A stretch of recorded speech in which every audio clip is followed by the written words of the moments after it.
You're good at this. But look me in the eye and tell me anyone could have done worse. We just got our ass kicked by fire. You know how much water it takes? Many gallons. 1,900 gallons to grow a pound of almonds. Yeah. Bill Maher destroys woke Gavin Newsom on live TV, and it wasn't without reason.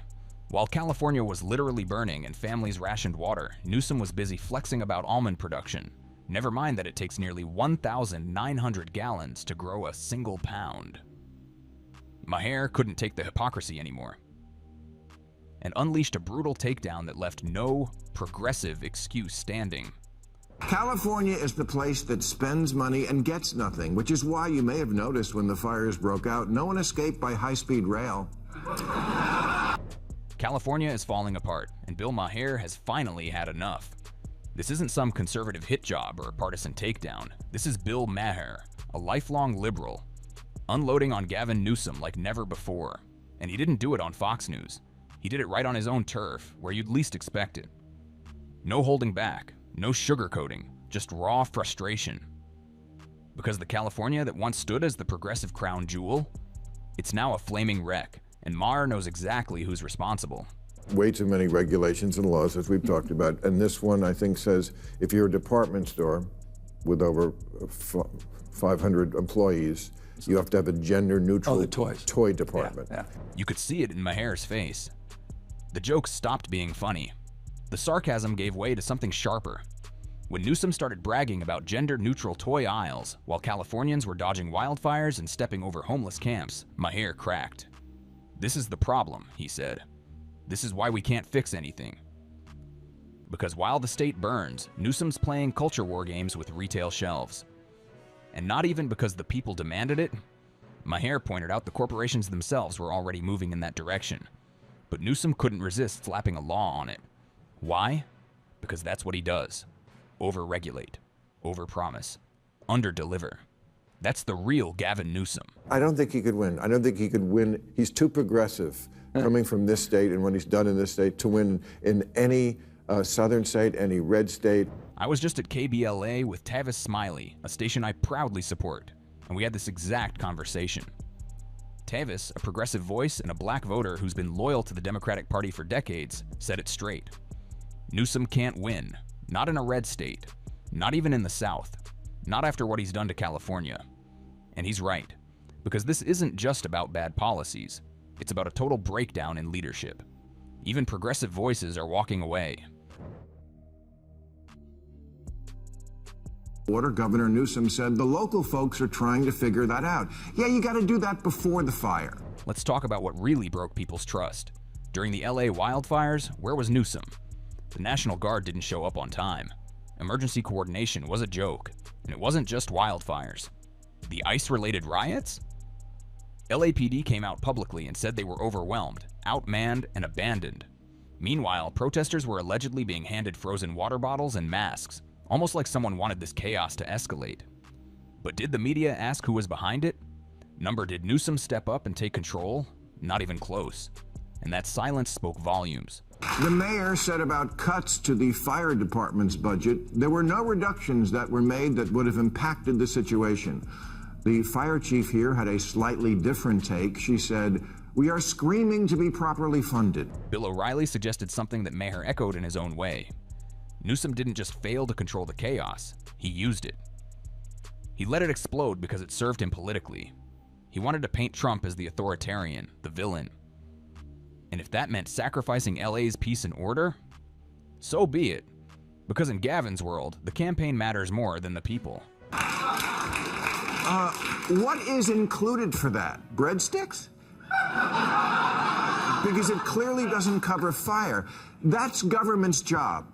Protect us from crime, violence, theft, fire. I'm not saying Alabama. The cities were burning, people were scared, and instead of calming things down, he made it about himself. Tough guy act, complete with fake bravado. But within days, the pressure got too real. Social media erupted. Even his own base started questioning him. And what did he do? I feel like this country is divided into owners and healers. People think you can own the other side. Yeah, well, Gavin Newsom owned DeSantis. Yeah. DeSantis destroyed Gavin Newsom. The disappointment from this act cuts deeper because it's coming from people who wanted to believe in him. Maher isn't some random critic. He once defended Newsom, backed his ideas, even called him one of the good ones. But that was before the state spiraled into bureaucratic madness and dangerous instability. Now, he's using his platform to call it out.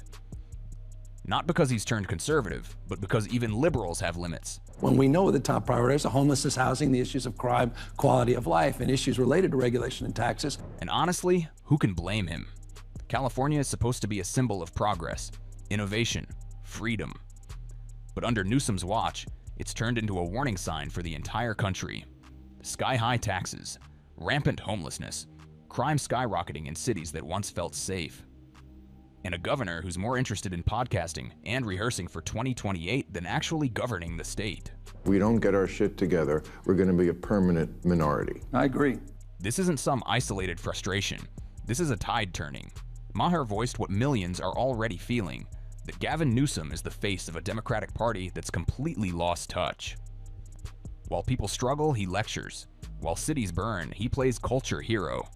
And now, even his own side is starting to call it what it is: failure wrapped in progressive packaging.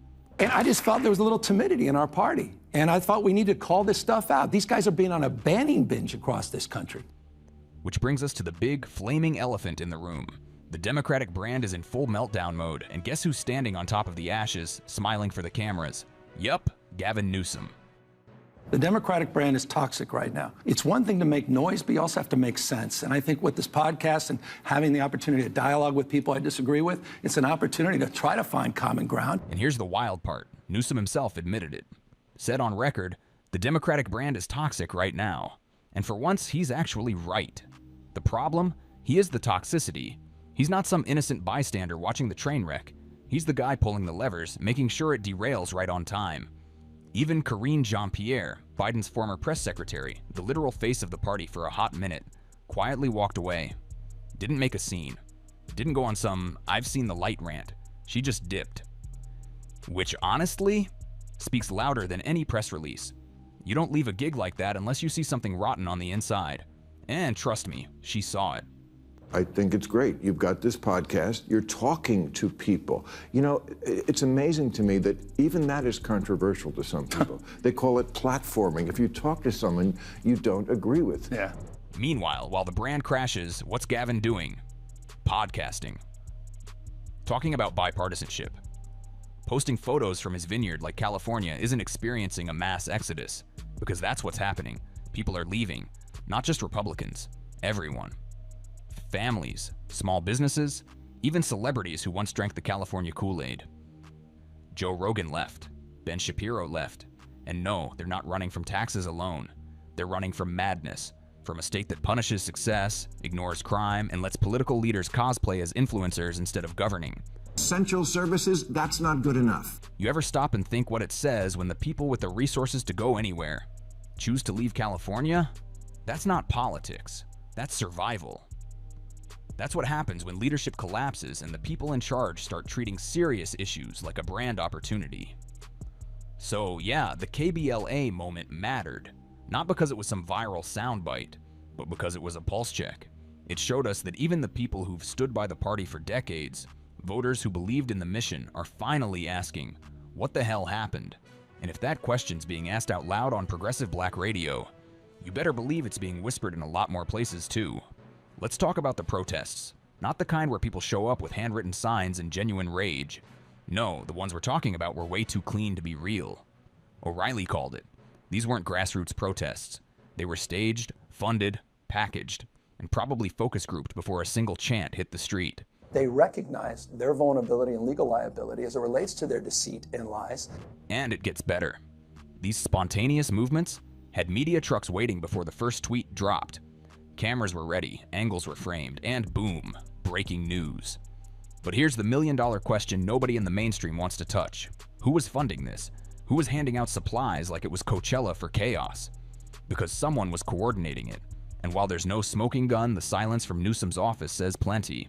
No condemnation, no real investigation, just awkward distance. You don't need a conspiracy board with red yarn to see the pattern. If this wasn't direct support, it was tolerated support.